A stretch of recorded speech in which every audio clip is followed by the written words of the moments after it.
E vamos tentar voltar à época de Jesus, que era bem quente e é até hoje. Vamos estabelecer contato com uma daquelas tardes em que o mestre já pregava ao redor do Tiberíades, do mar da Galileia, naquele Oriente Médio. O assunto de hoje está previsto em algumas passagens de alguns dos evangelizadores, onde escolhemos o Evangelho de Mateus no capítulo 5. E essa tarde quente, já chegando no final do dia, já com aquela brisa normal das áreas mais áridas, onde à noite chega a fazer frio, e Jesus nessa época já era conhecido por suas palavras, pelo seu magnetismo, pela sua cura. Tanto é que ele já não conseguia mais andar sozinho, estava sempre rodeado de necessitados. A casa de Pedro também já não era só aquela casinha simples de um pescador, era a casinha simples de um discípulo de Jesus, que na maior parte das vezes era também a morada do mestre, e também vivia lotado. Mas nesse dia, já no fim da tarde, Jesus escolheu para subir a um monte e proferir o sermão da montanha, o sermão das bem-aventuranças. Este sermão é transcrito no Evangelho de São Mateus, no capítulo 5, 6, 7. E a passagem que vamos tratar hoje está no primeiro capítulo, no capítulo 5. Jesus está ali rodeado de pessoas sofredoras, doentes.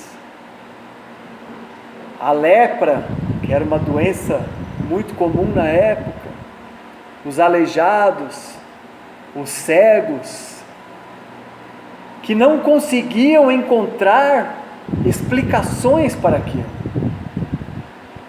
Não existia dentro das doutrinas religiosas da época algo que amenizasse aquela dor. E Jesus, então, no Sermão da Montanha, vem falar das bem-aventuranças. Vem dizer para esses espíritos que bem-aventurados eram os pobres de espíritos, que bem-aventurados eram os aflitos.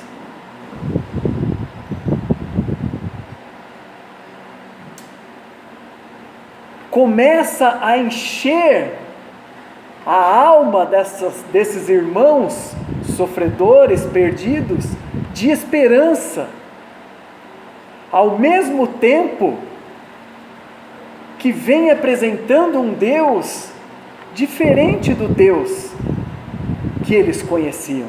Apesar de já ser um Deus único, o Deus dos judeus, na época, ainda permitia o apedrejamento, a condenação pela morte, entre outras situações.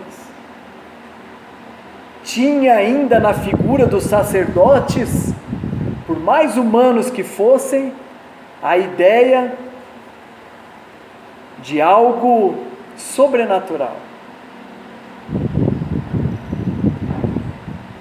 Jesus, neste sermão, traz esperança, alívio, dissemina amor com seu magnetismo, cura pela palavra muitas pessoas que ali estavam. Mas também nesse sermão ele nos traz os alertas, os avisos, lembrando também dos 10 mandamentos lembrando do que ele vinha observando nesses 30, 31 anos de vivência terrena, e começa os alertas. Vejam bem, no matrimônio não separem o que Deus uniu, não matem, não roubem. Começa ali a trazer lembranças dos 10 mandamentos, lembranças da lei de Deus trazida por Moisés, como alerta. Então aquelas pessoas que já tinham recebido todo aquele magnetismo das bem-aventuranças, já estavam ali extasiados, recebem os alertas, para começarem a observar onde estavam errando. Este capítulo 5 no Evangelho de São Mateus vai até o versículo 48. No versículo 44 para frente, Jesus muda de novo e começa a sugerir algumas coisas.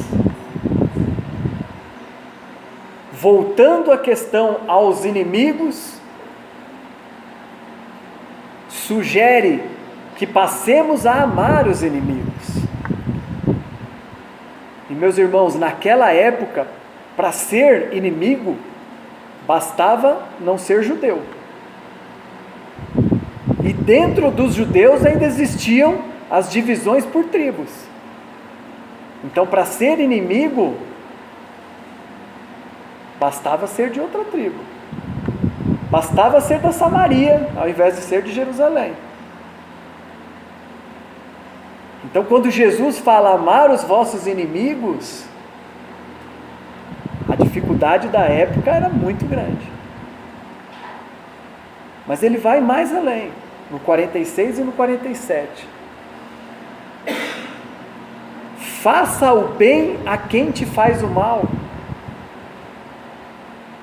Ajude aqueles que hoje só querem o seu mal. E para terminar, ele faz o convite no versículo 48. Sede perfeitos, como é perfeito o vosso Pai Celestial.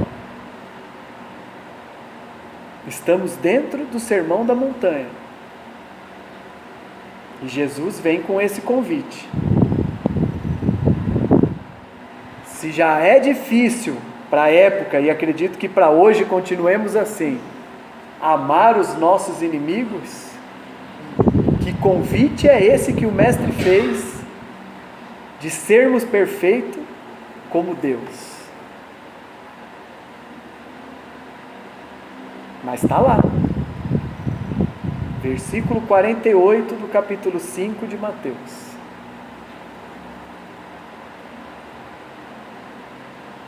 Será que nós podemos aqui imaginar que Jesus se enganou? Numa das mais importantes passagens do seu Evangelho, ele se enganou?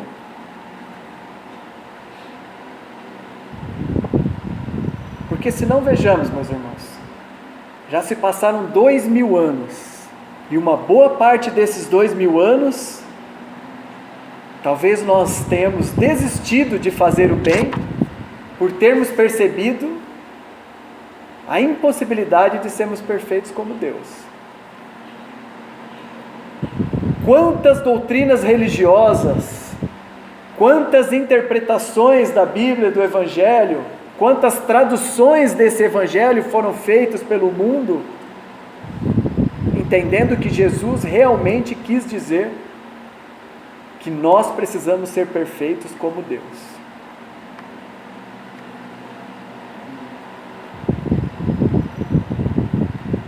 Porém, nós já sabemos também que Jesus, durante esses 3 anos em que ele pregou mais ostensivamente, ele usou muito de parábolas. As parábolas facilitavam o entendimento dos espíritos naquela época, encarnados, e também permitia que as historinhas fossem levadas para frente, como é até nos dias de hoje. Então Jesus sabia que àquela época não dava para ir mais a fundo. E aí nós temos um capítulo do livro Boa Nova, de Humberto de Campos, psicografado por Chico Xavier, e no título é o Sermão da Montanha.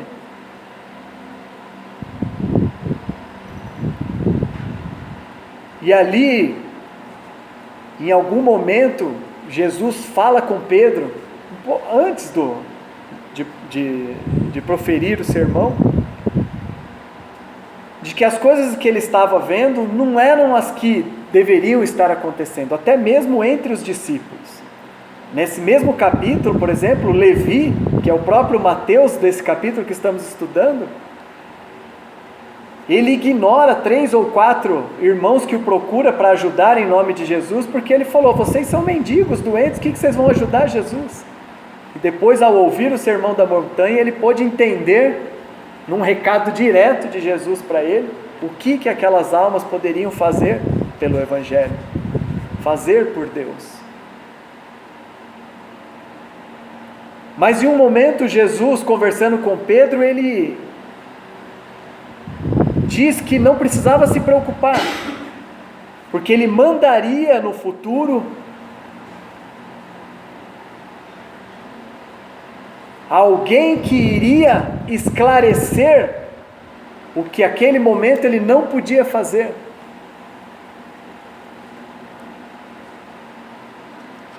E que essa revelação ficaria conosco para sempre.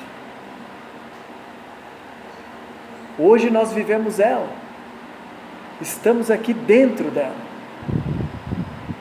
O Consolador que Jesus prometeu àquela época, para clarificar, para esclarecer, para tirar as dúvidas que permaneceu com a gente até o século XIX, é o nosso Espiritismo.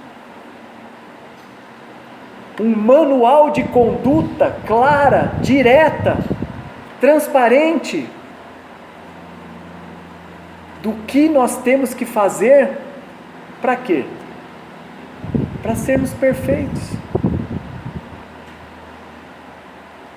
E aí Kardec, primeiramente junto com todos os espíritos da codificação, espíritos perfeitos, emissários diretos de Deus, prepara o livro dos Espíritos,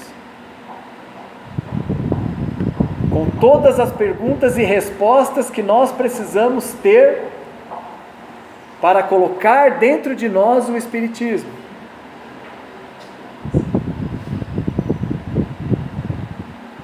Mas em seguida ele nos traz o Evangelho segundo o Espiritismo, tirando de uma das partes do livro dos Espíritos relacionados à moral e trazendo um conjunto de informações muito mais claras do que Jesus conseguiu nos dar há 2000 anos atrás. E não foi isso que Jesus prometeu? Um Consolador que viesse explicar esses pormenores? Então Kardec nos presenteia com o capítulo 17 do Evangelho segundo o Espiritismo, chamado Sede Perfeitos. Um versículo, uma frase que Jesus colocou no Sermão da Montanha, se tornou um capítulo do Evangelho segundo o Espiritismo. Porque essa frase, durante séculos, foi usada de maneira errada por nós, senão nós já não estaríamos aqui. Vocês podem ter certeza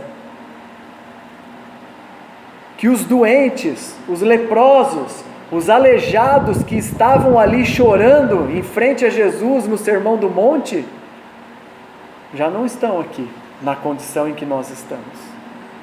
Podem continuar na terra, nos auxiliando como espírito protetor, como encarnado, mas um espírito que veio na transformação, porque lá eles se transformaram. Nós, meus irmãos, estamos passando por todas essas fases de não entendimento, não por culpa de Jesus, mas por nosso atraso, porque Jesus não mandou todas as palavras dele escrita na tábua. Ele veio viver como homem. Se nós não entendemos o que ele falou na época, bastássemos viver como ele. Ele veio dar um exemplo. Ele era perfeito, como ele fez o convite. Então, não foi por culpa de Jesus. Ele falou para ser perfeito como Deus, eu estou tentando até agora e estou estagnado por causa disso. Cometi vários erros em nome de Deus para ser perfeito como Deus. Não. Ele veio como homem nos dar o exemplo. 19 séculos depois, chegou o seu Consolador prometido. E aí dentro da doutrina espírita, as coisas mudam totalmente. Ficam mais fáceis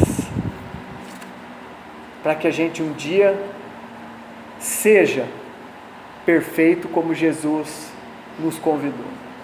Um primeiro pormenor, já nesse convite de Jesus, e que sem o Espiritismo seria difícil entender, quem lê o Evangelho de Jesus, seja ele qual for, da católica, da protestante ou dentro do Espiritismo, vai perceber que em alguns momentos Jesus fala, meu Pai.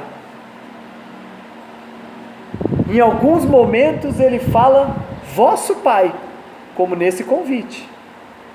E em alguns outros momentos ele fala, nosso Pai, como no Pai Nosso, que acabamos de fazer. Pai nosso, que estais no céu. Será que Jesus fazia isso naquela época como um enigma para que hoje a gente entendesse isso? Não, gente. Nós não precisamos ler os livros de enigmas para achar que Jesus deixou isso como mensagem subliminar.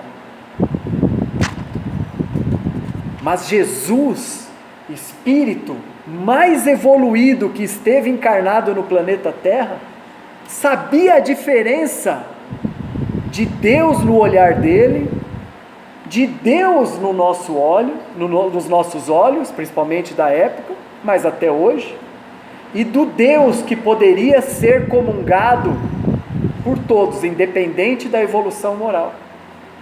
Então, quando ele ensina para a gente o Pai Nosso, ele está falando desse Pai único, que tanto faz a evolução espiritual, que serve para qualquer um. Nos ensinamentos do seu Evangelho, em que ele fala como meu Pai, eu sou filho do homem, eu trabalho como meu Pai trabalha até hoje. Ele está falando de um Deus que nós até hoje, a não ser que nós já sejamos um Cristo, não temos a capacidade de enxergar, quanto mais na época. Observem isso quando vocês forem estudar o Evangelho a partir de hoje, se é que vocês já não tinham percebido. Isso não é uma coisa que eu inventei, é lógico, está na doutrina espírita, nos livros, né? Esse estudo, essa diferenciação.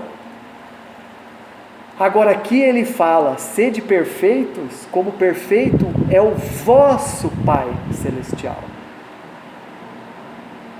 Esse Pai, esse Deus, que àquela época começava a ser entendido como Pai, porque até então era um Deus punitivo, de leis rígidas, com seu cajado, com seus raios, que punia a todo momento.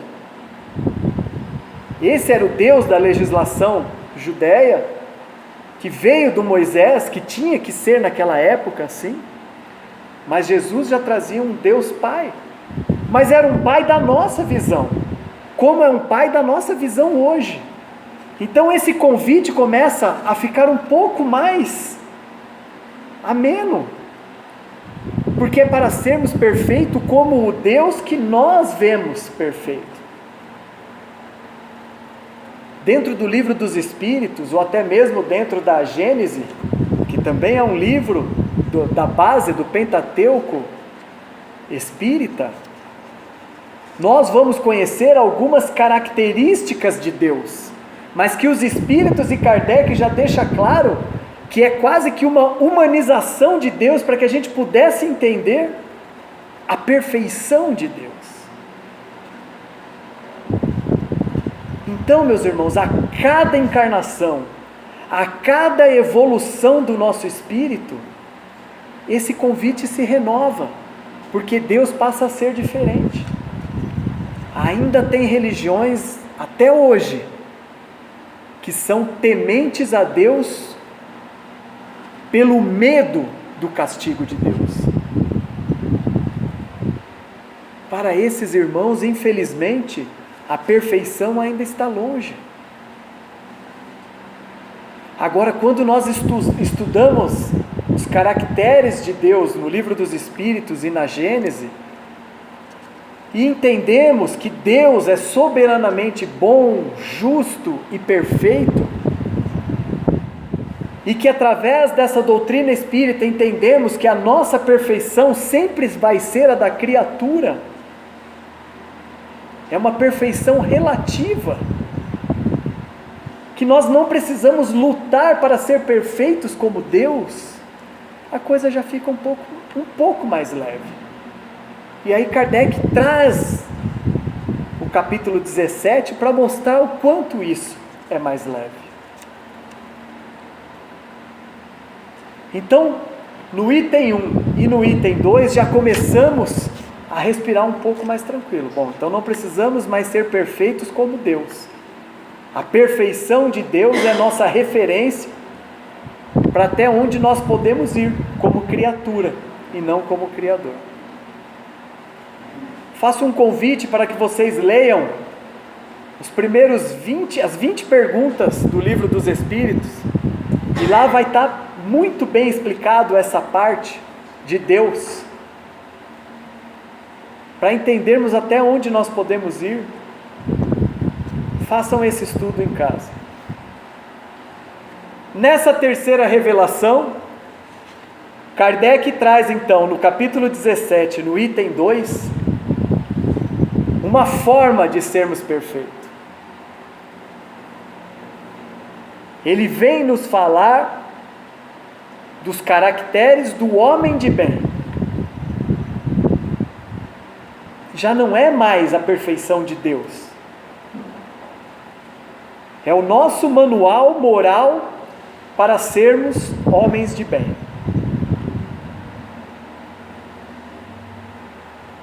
Lá no item 2 do capítulo 17. Quem ler, vai ver tudo que a gente precisa fazer. Vamos falar aqui da primeira linha, o início do item 17. Me permitam ler aqui. Kardec fala: o verdadeiro homem de bem é o que cumpre a lei de justiça, de amor e de caridade na sua maior pureza.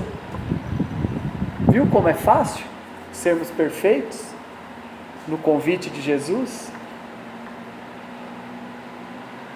Temos que seguir de forma natural, ou seja, quando isso já for tranquilo para nós, quando nós já não precisarmos mais de esforços para isso, viver a lei de justiça, de amor e de caridade. Se fosse fácil, não estaríamos aqui. Kardec colocou isso no Evangelho segundo o Espiritismo no século XIX. Pelo menos uma encarnação nós já tivemos depois disso. Pelo menos uma. Quer ver como não é fácil?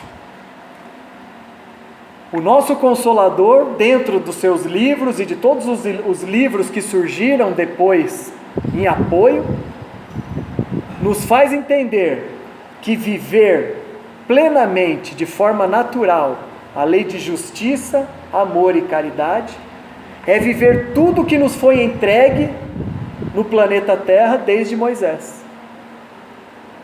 As 3 revelações. O que Moisés veio fazer na Terra? Qual que é a principal característica da primeira revelação de Deus na Terra? Senão a justiça. Moisés nos deu o quê? Os 10 mandamentos. Isso é lei? Se é lei, é justiça. Moisés, como pai, veio trazer para os espíritos ainda crianças o que fazer e o que não fazer. Eu posso dizer isso com bastante tranquilidade, pois tenho 4 filhos, que todos eles, nos primeiros passos, a gente fala mais não do que qualquer outra coisa. Não faça isso, não faça aquilo, não, corre aqui, não faça isso, não faça aquilo. Não é? O que Moisés fez? Como começa a maior parte das leis de Deus, dos 10 mandamentos? Não matarás, não roubarás, não cometereis adultério, não levantareis mau testemunho. Como um pai, apresentando os primeiros passos, nos trazendo a lei de justiça. Então, quando Kardec coloca que temos que viver naturalmente a lei de justiça, é vivermos isso.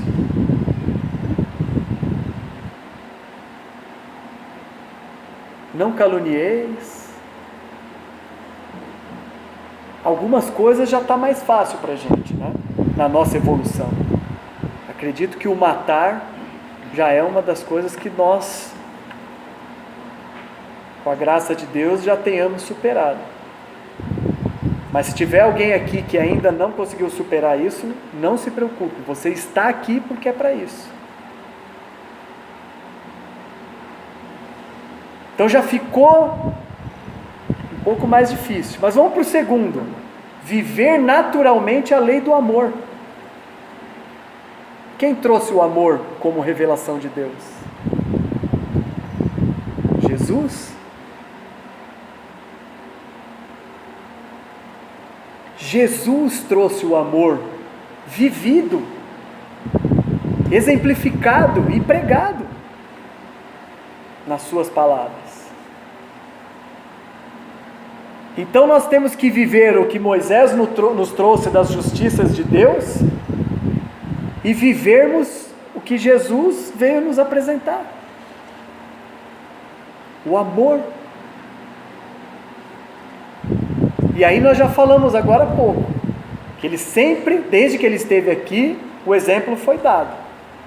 Mas nós ainda não vivemos como Jesus.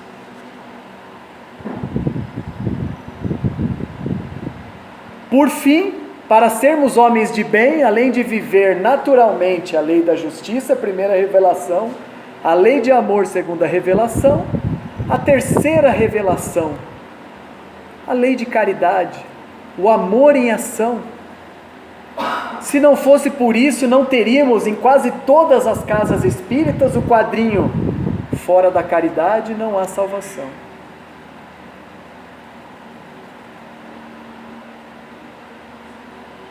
Para sermos homens de bem e galgarmos a perfeição no convite de Jesus no Sermão do Monte, temos que viver as 3 revelações. A mais nova já tem 150, 170 anos. Mas nós estamos aqui. Alguns iniciando a doutrina espírita, alguns já sem poder dar muitas desculpas, porque já conhece profundamente a doutrina espírita, mas o caminho é esse, para sermos homens de bem. Tem mais uns 20 itens que Kardec coloca nesse item 2, mas todos estão ligados a isso, à caridade, ao amor e à justiça de Deus. Podemos ficar aqui tranquilamente na busca de viver plenamente as 3 revelações que Deus nos mandou para a Terra. Apesar de tudo, de estarmos no Consolador prometido, nos parece ainda muito distante a perfeição. Alguns estudiosos do Espiritismo colocam que não é à toa que o capítulo 17 deste Evangelho é um dos mais importantes no estudo da doutrina. O capítulo 5, estava até conversando com a Raquel há poucos minutos, o capítulo 5 nos traz o que Jesus nos trouxe nas bem-aventuranças do Sermão da Montanha. Nos alivia as dores. Bem-aventurados os aflitos. Nos alivia do que nós estamos passando e nos faz entender para que estamos aqui. Mas o 17 nos dá o manual de conduta moral. É esse o capítulo que nós temos que deixar aberto ao lado da nossa cama todos os dias. Aí vem o item 3, para dar mais uma aliviada para a gente. O item 3, ou quer dizer, o item 4, Kardec vem falar dos bons espíritas.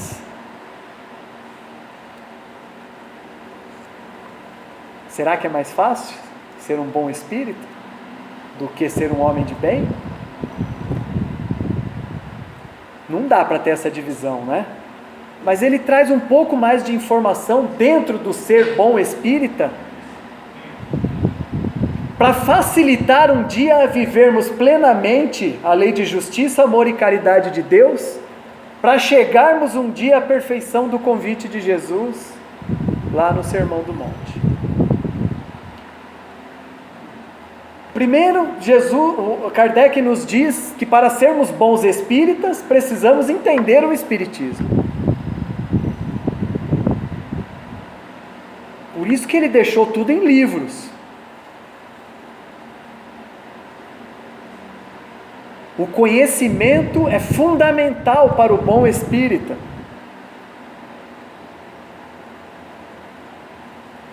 É por isso que já na época de Kardec já tinham as revistas espíritas, os estudos espíritas e os livros, que graças a Deus até hoje se multiplicam, sem quebrar o que está escrito nos 5 livros fundamentais da doutrina espírita. Mas o que seria de nós sem os livros de André Luiz? O que seria de nós sem os livros de Emmanuel? Nenhum desses livros traz nada contra o Pentateuco espírita, e podemos devorá-los. Então, para sermos bons espíritas, precisamos conhecer o Espiritismo. O Centro Espírita Antônio de Pádua possui vários grupos de estudos em vários dias diferentes. Podemos colocar como uma das metas para 2019 nos aprofundar na doutrina espírita. A reunião pública é sempre um convite para nos aprofundarmos na doutrina espírita. Vejam aí depois, quem se interessar, tem no Facebook, tem aí fora também no painel, procure qualquer um de nós, para entender por onde vocês podem começar a se aprofundar nos conhecimentos da doutrina espírita.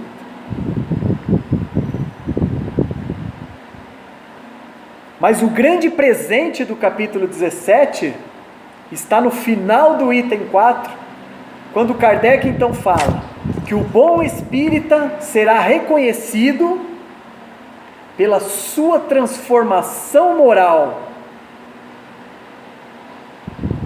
pelo seu esforço em se tornar uma pessoa melhor,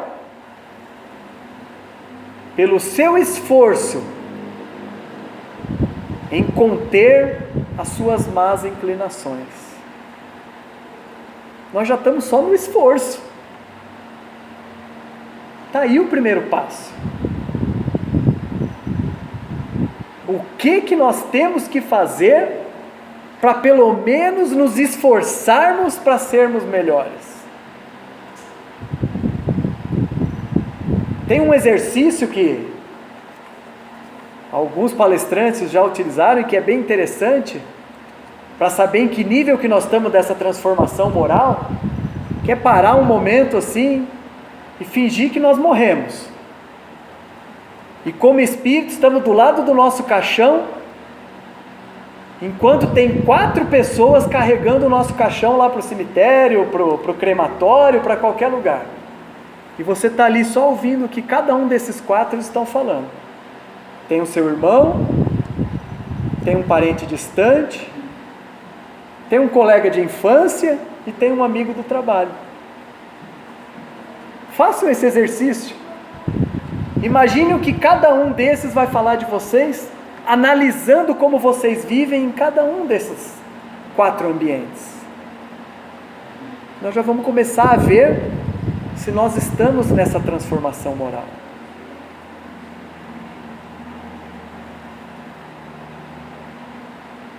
Mas também Kardec colocou essa pergunta no Livro dos Espíritos, questão 919. Pergunta aos espíritos: o que nós temos que fazer para nos transformarmos? E aí a resposta é muito simples, porque tem muitas respostas no Livro dos Espíritos que é muito direto. Conhece a ti mesmo. Se a nossa transformação moral, como é que nós vamos nos transformar se a gente não sabe o que a gente tem de errado? Mas Kardec, como um bom cientista e também ser humano, pergunta na 919A, tá bom, essa máxima nós já conhecemos, eu quero saber como é que a gente faz isso. Quem vem responder para a gente? Santo Agostinho. Estudem a biografia desse santo. Aqui, a biografia dele como um católico, como um religioso. E aí ele traz uma carta de como ele fazia para se transformar, dia a dia. Alguns já conhecem a história, quem não conhece, vai lá nas instruções, na questão 919, do Livro dos Espíritos, e ele vai falar. Toda noite, antes de dormir, em silêncio, ele fazia um apanhado do seu dia. O que ele fez de certo, o que ele fez de errado, segundo os ensinamentos de Jesus. E no dia seguinte, ele ceifava o que ele tinha feito de errado, num autocontrole, e intensificava o que ele tinha identificado que tinha feito de bom. Imagina depois de 5 anos, buscando no dia seguinte intensificar, fazer suas coisas boas, que você tinha identificado conforme o ensinamento de Jesus, e deixando de fazer as suas coisas erradas. Como seria a nossa transformação hoje? Seríamos bons espíritos, né? Tem tempo. Vamos lá. Para finalizar esse capítulo poderosíssimo do Evangelho segundo o Espiritismo, Kardec coloca lá a parábola do semeador, nos dizendo que Deus é o semeador. A semente é tudo o que Ele joga para nós a todos os momentos. E nós podemos resumir nas 3 revelações que nós vimos aqui: lei de justiça, amor e caridade. E o campo somos nós. A rocha, os espinhais, ou a terra adubada, com bons frutos. O terreno somos nós. É nós que temos que fazer crescer ou não. fazendo esse exercício de Santo Agostinho, aonde nós podemos chegar ainda nessa encarnação? Qual será a nossa contribuição para o planeta de regeneração, para a transformação do planeta? Porque isso também está no capítulo 17. Porque o grande presente do Evangelho segundo o Espiritismo não são essas explicações da passagem de Jesus via Kardec, mas as instruções dos Espíritos, que são abundantes no final de cada capítulo. Ao vocês estudarem o capítulo 17, não deixem de ler as instruções dos Espíritos. E tem uma de um Espírito que simplesmente diz que é um Espírito protetor, não dá nem nome, que vai falar sobre o homem no mundo. Qual é o nosso papel no mundo? O nosso papel no mundo é esse, da parábola do semeador, de ser um campo fértil para as sementes de Deus, justiça, amor e caridade. Acredito que todos vocês já ouviram a máxima: qualquer ser humano sabe quantas sementes tem numa laranja, é só contar. Mas nenhum humano sabe quantas laranjas tem dentro de uma semente, depois que ela é plantada. Qual que é o futuro desse planeta se cada um de nós conseguirmos plantar uma semente nesse nosso terreno? Isso está no Homem no Mundo, Instruções dos Espíritos do capítulo 17, meus irmãos. Uma simples frase no versículo 48 do Evangelho de Mateus, capítulo 5, do Sermão da Montanha: sede perfeitos como perfeito é o vosso Pai. O Pai que a cada minuto de evolução se torna diferente perante os nossos olhos, até que um dia Jesus possa dizer: nosso Pai, não só como o nosso Pai do pão nosso, do Pai Nosso, ainda um Pai pouco entendido, mas o Pai, quando Ele fala do meu Pai. E um dia nós chegaremos a ser espíritos como o de Jesus, governadores de um planeta, um Cristo, e teremos a mesma visão de Deus. O convite para finalizar: leiam na Instrução dos Espíritos O Homem no Mundo.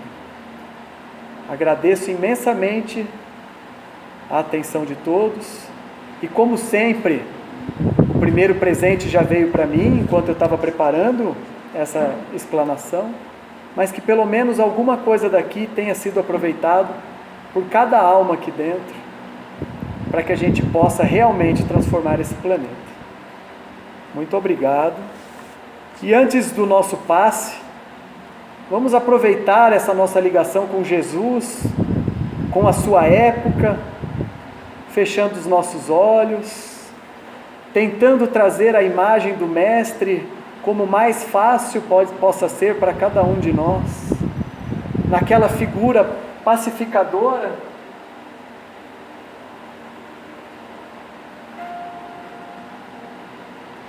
de magnetismo multiplicativo, curativo, porque sabemos que todos os espíritos encarnados que estiveram ao seu lado, hoje fortalecem esse planeta, ou o universo, como homens de bem, como bons espíritas, como missionários de Deus.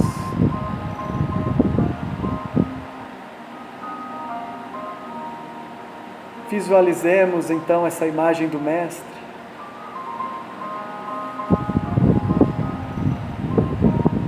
Na nossa dificuldade, talvez um pouco distante de nós ainda,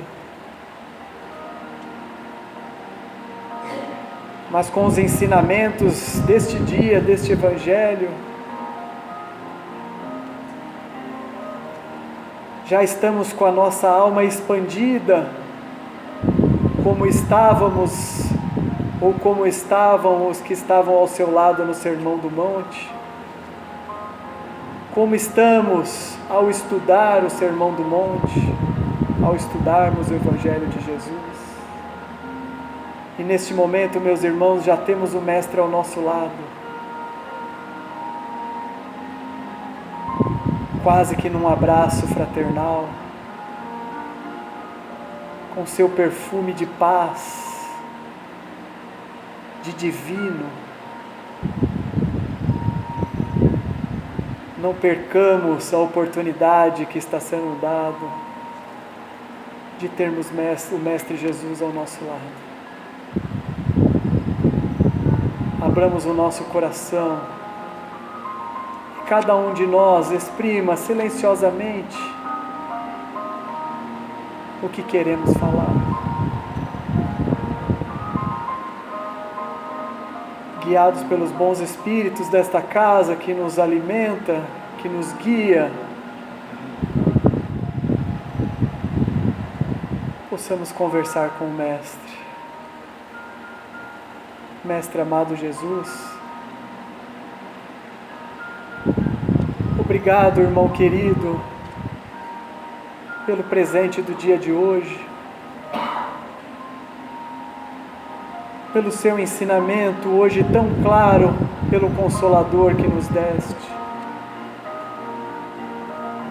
Obrigado, Mestre amado. Estou cheio de energia, de vontade, de fé, para finalmente me transformar.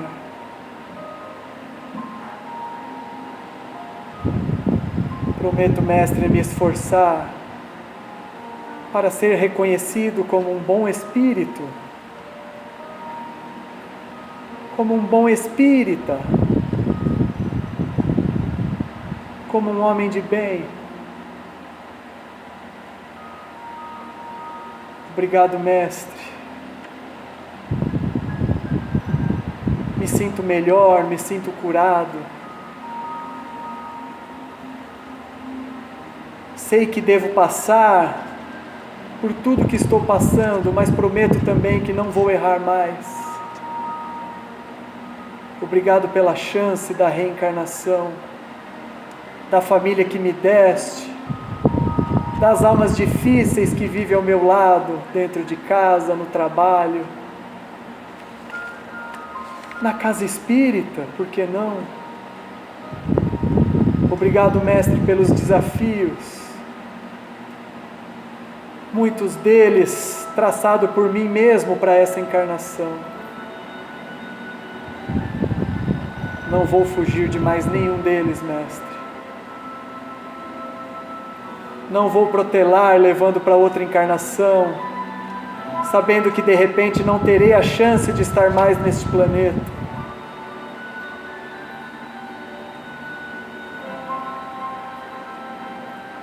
Obrigado, Mestre, por me dar esta energia vital que me garante ainda anos de vida na carne, superando as minhas más inclinações, mas principalmente, Senhor, fazendo a caridade. Que neste mês que a caridade é tão visível, na comemoração da sua vinda como menino, que possamos praticar o bem a todo momento e que possamos multiplicar este momento de caridade para todo o ano de 2019, para toda a nossa vida, como é pedido na lei da caridade. Certos da sua presença, Senhor, já neste momento após a nossa partida, agradecemos por permanecermos equilibrados, como estamos neste momento. Obrigado, Mestre, que assim seja.